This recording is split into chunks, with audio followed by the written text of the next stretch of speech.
Today on Curve Ahead, I am joined by Bryan Petro, the CEO of Get My Boat, the world's largest boat rental and yacht charter marketplace, now operating in 184 countries. In this episode, Bryan shares his incredible journey from employee number one to leading a global brand, and we dive into two big topics: how Get My Boat tackled the complexities of building a three-sided marketplace, balancing renters, owners, and captains, and why choosing to expand globally from day one instead of focusing on a single local market was a bold move that fueled their rapid learning and growth. If you want to learn how to spot opportunities in industries slow to adopt technology and turn them into thriving global businesses, you'll get a ton of value out of this conversation.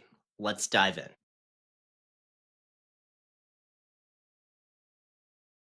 Today on Curve Ahead, I am joined with the CEO of Get My Boat, Bryan. Bryan, do you mind introducing yourself? Yeah, thanks, Brian. Thanks for having me on the show.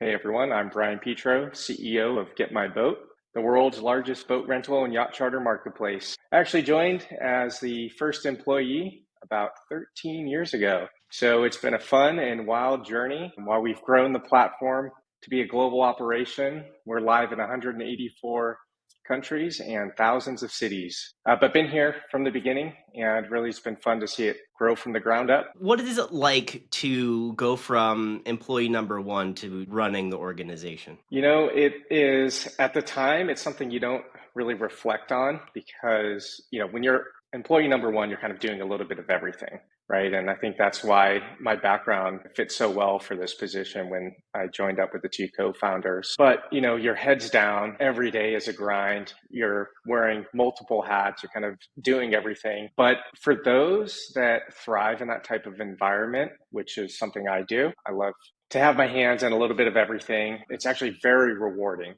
because you get to see, this idea come to life. You get to see something material that you can have your hands on. And then to actually be able to experience multiple growth waves and to see the life of a company evolve is something pretty special. So, it takes a certain personality to definitely thrive in that environment, and you have to have thick skin. But it's also rewarding at the same time. I wouldn't say that there's a whole lot of difference from being like employee number one in an early startup to being CEO, right? Because you're still wearing many hats, right? You're making a lot of decisions that impact the organizational direction. And there's just a lot coming at you all the time that you have to pass through a filter and make a decision on quickly. Yeah, I would say that's accurate to a certain degree, but it's just the level that you operate changes. So from being an employee number one or contributor, you're more so in the weeds, you're in the day-to-day, you're making really quick decisions that have impact on something that is potentially a little bit smaller scale, that helps incrementally, whereby at the top you're more so looking around corners, thinking more strategically, taking inquiries at a much higher level, and not so much in the day-to-day into the nitty-gritty of, details and in data. So you're just operating at a different level. So I think, that's where I really see things being different. But yes, you're kind of fielding inbound inquiries from all over the place, especially, we're 13 years in, but I still feel like we're at that startup phase. I think that there's a lot of organizations that still kind of feel like there's that startup phase. They may have 100 plus employees and they still feel startup. I don't know if it really kind of goes away until, honestly, I don't think it really kind of goes away. I've been in organizations that have gone from 20 employees to 250. It still felt like a startup just because there was so much ambiguity still in some of the processes, like things that you would expect a larger organization to have already figured out. It just wasn't 100% nailed down. I don't think that like the timetable or size of the organization really kind of changes whether or not it feels like a startup. I think that that's kind of a mentality thing, process driven, making sure that everybody is on the same wavelength and having the ability to hire more and more specialized skills. I would agree with that. Look, it's built into the culture of the company. That's just how we operate. We do have an added layer of complexity that we are a fully remote company. However, we were remote from day one. The founder and I, and only a few others have ever really worked together in person. During COVID, we went fully remote. We used to have a small office space that we had co-working space we each share. But yeah, it's something that's ingrained in the culture here that we don't want to have a lot of layers of bureaucracy. Everybody has an impact. Even if you don't show up, there's some part of the job that isn't being done. But yes, we have redundancies in place. But it's part of our ethos and our culture here is to operate under that startup mindset. Every day and everything that an employee does matters, and they actually can contribute to our success, and they do. So you had mentioned that your background contributed well to being employee number one and being able to wear many hats. Can you touch on that quickly? Yeah, sure. So I mentioned that I had a speckled background that touched on a variety of different functions, whether that be marketing, sales, project management, program management. I've worked for translation and localization companies that span across many different types of software products. So that lends very well when you do have to wear multiple hats and you are kind of doing a little bit of everything. Before you hire for that function, you actually have to do that job. So it worked well for me. And we kind of joke, I've done everything at the company except for code. So some would argue that maybe I tried to dabble in that at times and it didn't work out. But that background really helps and lends well for an operator of a startup when you do have to take on many different functions. But previous to Get My Boat, actually, I was in a very similar position where I helped launch and run another marketplace startup called iSport. And it was focused on helping athletes connect with coaches and trainers to improve on their athletic abilities. So it's kind of a precursor into what I eventually end up building at scale here for Get My Boat.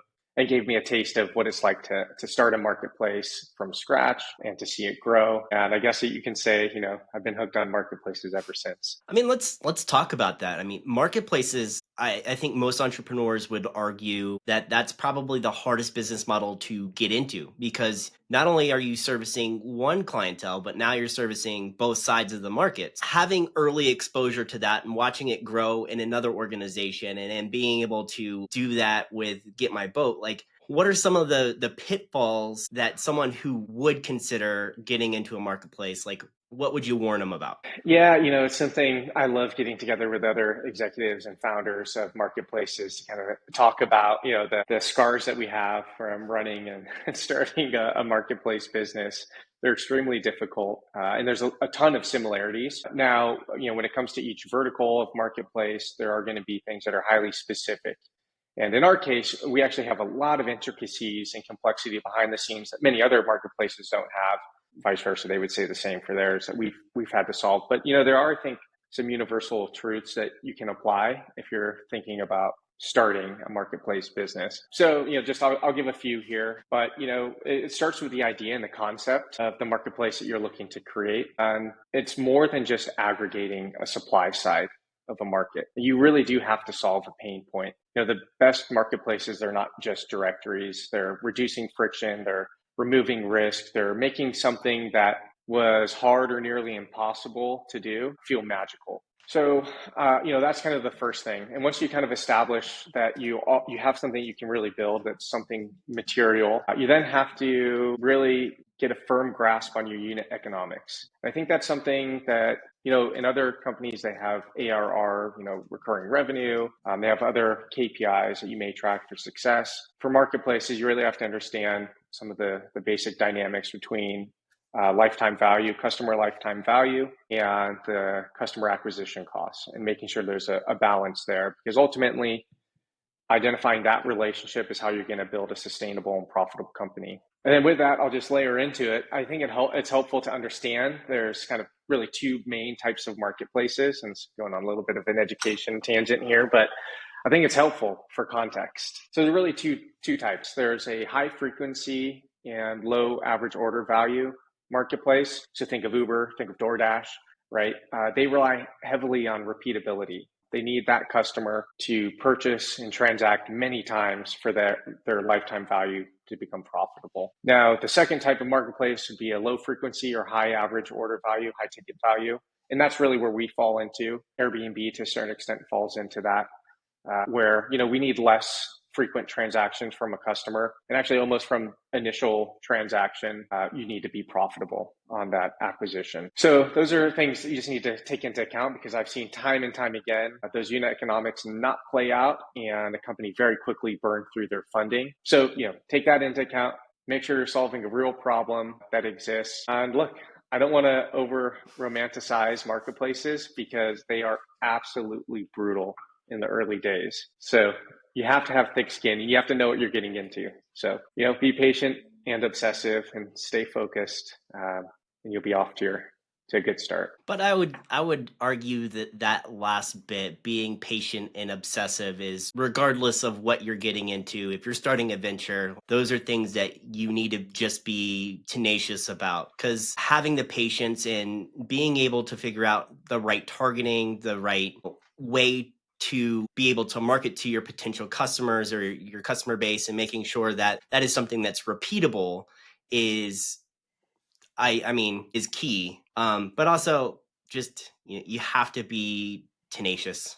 I think also it's a tough world out there to be an entrepreneur or a small business owner. So like whatever you can do to stay really focused on whatever your mission is, and if that's like evaluating what your mission is, then you should do it. Yeah, that's true. It's absolutely right that these are qualities that any entrepreneur has in starting a company. But to your initial point, which is with marketplaces, we have two customers, and depending on your marketplace, you may have more. We actually have three. So we have renters that actually rent the boat. We have boat owners or rental operators that own businesses. We also have captains, right? The folks that operate the vessels are not always the owner. And most marketplaces also have another customer, which is your internal staff. Like you have to have tooling to manage everything, whether it's automated or not, So you're building software that at minimum, covers three different customers and sometimes more. So that's the part of it where it gets really difficult, is that it's sometimes striking a very good balance between which customer are you solving problems for right now, and then bouncing back to the other one, especially with limited resources. And I think that that's something that's come up a couple of times as part of this show, where there is a marketplace. It's just figuring out that balance of what of the market am I servicing right now, and how do I take advantage of where I am at this point in time to best serve them. Yeah, understanding the customers and segmentation is pretty critical, and it's something that I think evolves over time, and something that all marketplaces either struggle with or use for growth opportunities, right? So for us in the early days, we took a very different approach to growing the company. You'll hear other marketplace, founders or staff talk about nail it and scale it. Go with the Uber approach, go with a market, go very deep, understand it, get liquidity there, and then expand. We took a very different approach. We said, yeah, I like that, but we know with boating, we have seasonality. We have a steep ramp up to our summer, which we're getting very close to here. And then in winter months, at least Northern Hemisphere, people aren't boating as much. So how do you protect against that downside? Well, you have to be in other markets to sustain the business. So for the way that we operated, we went wide first on locations, and we said, all right, we're going to be global from day one. We're going to load up inventory in all the places that we think matter. We're going to cover 24-hour day, and we're going to cover all seasons. That way we can mitigate any of the downside from our off season. So what was one of the biggest challenges there, right? Being a global from day one, having the forethought to know that there's seasonality to your business and trying to mitigate that. It was extremely challenging, I'm not going to lie. So you can understand why other startups would tell you, get in one market, understand it immensely, is because it stretches you thin. Like you're gonna have a lot more challenges when you're trying to cover every time zone. You're going to be working all types of odd hours. Your team's going to, have to cover some of those odd hours as well. Talking to Asia or Australia, they're awake when we're asleep. So there's added challenges that come with that. But at the same time, you're going to get a whole bunch of accelerated learning from it. And I think, you just kind of have to weigh, depending on where you are and how you want to approach things. There's pros and cons of doing it either way. And that's the path that we chose. Yeah, I mean, I think that's a great point that you have learnings more quickly because you did cast a wide net, pun intended or not, going globally and just making sure what you were doing was working. Did you find that in certain regions your business approach worked better than others? I mean, you mentioned you were in 182 countries, which is huge. Does your service translate better in certain places than others? Yeah, it's great because, there's a few different dimensions to that answer. There's different dimensions when you're talking about selling globally. And, there's one side of it, which is, okay, what are consumers doing? What do consumers want? And what is the supply doing? And what does supply want to offer?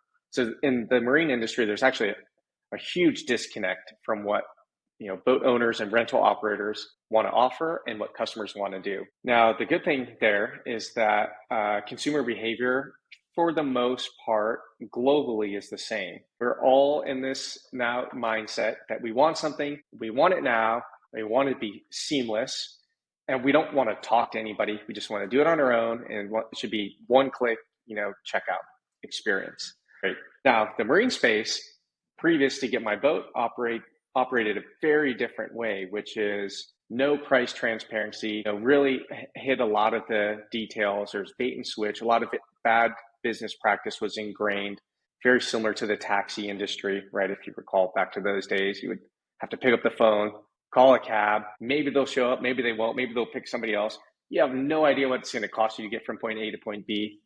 Kind of very similar to what we had seen. And, much of the industry in the Mediterranean or Caribbean only wanted to operate on a week-long basis. Well, why? Because you don't have to work as much and you get more money, right? It's a higher ticket value, but that's not what consumers want. So there's this disparity between the two. And a lot of US consumerism are doing bite-sized rentals. They want a few hours, 6 to 7 hours, want to go out with friends, have some fun. No one wants to book this 7 long charter. They're just trying to service existing folks that were already doing this and not growing the industry. So over the course of these past 13 years, that's kind of been an evolution that we've been forcing to the industry and other markets, which is more customers want this, more on demand, if you will, rental style where it's much smaller and shorter durations. But also on the supply side, when we looked at marketing and what the consumer can actually book, it's highly localized. So that was something that was really cool to see. That those are some of the learnings by casting a wide net. That in some locations you would imagine, coastal marinas, you're looking at sailing, right? You're looking at much larger yachts. Caribbean, you're looking at, catamarans, much larger boats. Whereas if you're looking at a lake, you got pontoons, you got wake boats. If you're in Europe, if you're in the UK or the Netherlands, maybe you're looking at canal boats, like very narrow boats that people live on for, a few days and maybe they never even leave. You just kind of live on it like a houseboat. So identifying some of these really cool, interesting trends globally is part of one of the benefits that will help accelerate if you go wide from the beginning. Yeah, I mean, it makes sense to think about the marine industry as a whole, how different regions have different needs when it comes to the type of vehicle that they need or desire. It's also interesting, kind of the economics behind it. Like Americans travel to the Caribbean, they just want to do a day-long cruise. I think it's interesting because it's also interesting that you had to overcome some of the historical business predispositions, if that makes sense, of hey, we only want to rent for 7 days. Well, that's great, but I can increase your profitability by renting it 5 days in a row for 7 hours a day. But it's more work. Yeah. Well, I'll go even further. It's not, 5 days. You can book multiple trips in a day. So you can actually double up and you can actually make a lot more. But yes, it's more work. It's taking a leap of faith. It's doing something, they've never done before. And sometimes with some of these larger charter operators, especially out of the Caribbean, Mediterranean, they have a much larger parent organization where they operate in 50 different marinas all over the place. So it's harder to change policy there. So we have worked to change that. We worked to kind of push that through. But ultimately, what we have seen that those that don't want to adopt this new model either will stay with what they're doing and they'll continue to service their customers, which totally fine, or they'll adapt when they see new entrants into their market succeeding and growing. They'll say, hey, how is that person growing their business? Who are they? Like they came out of nowhere. It's like, well, we're using Get My Boat. We're getting these more bite-sized, shorter charters, book more frequent. Okay, then it becomes a much easier discussion for our sales team to have with them to transition them into this model. Yeah, I mean, I think that that makes sense. You're always going to have someone who's willing to take a calculated risk, especially if they have an entrepreneurial spirit and a proven business model behind it, and be like, "Hey, look, this is what we're doing. This is how we can help you generate additional revenue on chartering your boat." So I think that that makes sense. What is one of the biggest challenges that you're facing in the coming year, and how is it that what steps are you taking to overcome it? Well, I think I'll speak for every company out there right now, which everybody's, I'm sure, thinking along the same thought here, which is, what's going on in the economy. You're looking at consumer sentiment, consumer purchasing power, and the ever looming R word, recession. As a consumer facing, brand and business, it's something that we always keep our finger on the pulse too.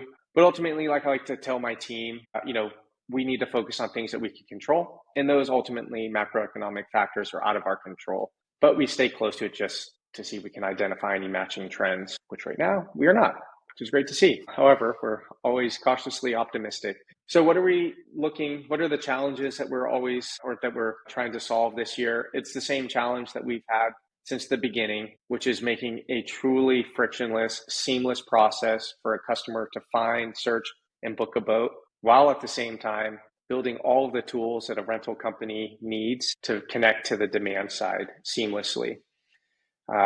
Before we had launched the company, as I mentioned, there was no transparency.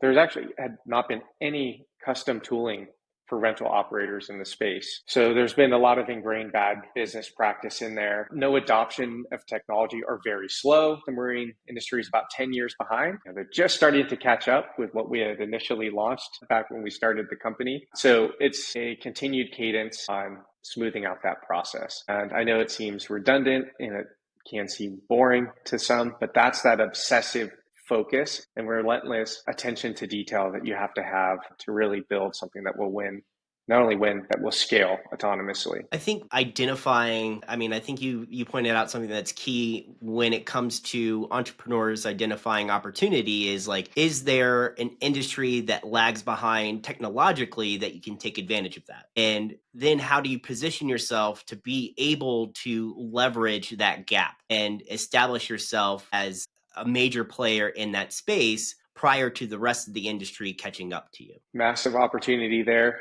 But also, as I mentioned before, there's a lot of frustration and friction that you do have to overcome. Oftentimes the hardest problems to solve are the ones with the most upside. It reminds me of a quote that I keep hearing of like the success you're seeking is behind the problem that you're not wanting to like take on. I know I butchered that, but whatever.